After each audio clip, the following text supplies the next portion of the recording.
Hello programmers, আজকে আমরা দেখব পলিমরফিজম সম্পর্কে।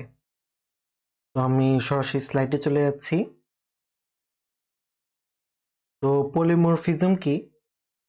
পলিমরফিজমকে আমরা ধরেন গিরগিটির মতো চিন্তা করি। গিরগিটির ক্ষেত্রে কি? গিরগিটি হলো বিভিন্ন পরিবেশে তারা তাদের রং চেঞ্জ করে।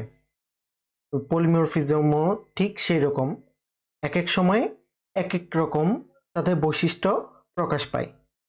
আমরা দেখি, ধরেন আমরা মানুষের ক্ষেত্রে ধরেন একজন পুরুষ একজন পুরুষ আমরা নর্মালি যদি দেখি, একজন পুরুষ বাবা হতে পারে, একজন পুরুষ কোনো একটা কোম্পানি এমপ্লয়ি হতে পারে, এবং কোনো একটা পুরুষ হাজবেন্ডও হতে পারে, তাই তো? তার মানে কি, একটা মানুষের বিভিন্ন রূপ দেখতে পাচ্ছি। আমরা যদি খুব সহজে চলে যাই, ডেফিনেশন দেখি, তাহলে আমরা বুঝতে পারবো কিছুটা। কি পলিমরফিজমের ডেফিনেশন কি? সেটা হচ্ছে ability of an object to take multiple forms is called polymorphism.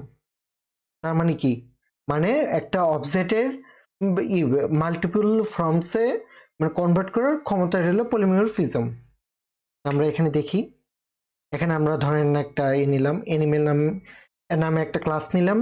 তো এই ক্লাসে একটা ফাংশন আছে, ফাংশন মেথড আছে, মেথডটার নাম কি? সাউন্ড। তো এখানে আমি যদি একটা অবজেক্ট ক্রিয়েট করি ডগ নামে, ডগের সাউন্ড কি হয়? ডগের সাউন্ড হয় ভৌ ভৌ, তাই তো? তো ক্যাটের সাউন্ড হলো মিউ মিউ।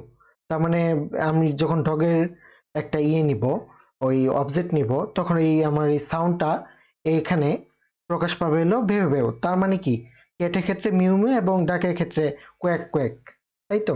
তো এখানে কি হচ্ছে, এখানে একটা যে ক্লাস, এটাকে আমরা বিভিন্ন ফর্মে কনভার্ট করতে পারছি, বিভিন্ন ফর্মে প্রকাশ করতে পারছি। তো এই জিনিসটা হলো পলিমরফিজম। তো কি কি টাইপের পলিমরফিজম আছে সেটা আমরা দেখবো এখন। পলিমরফিজম দুই টাইপের আছে, একটা হচ্ছে স্ট্যাটিক অথবা কম্পাইল টাইম পলিমরফিজম, যেটাকে আমরা আবার মেথড ওভারলোডিংও বলতে পারি। আরেকটা হচ্ছে ডাইনামিক ও run time polymorphism, method overriding.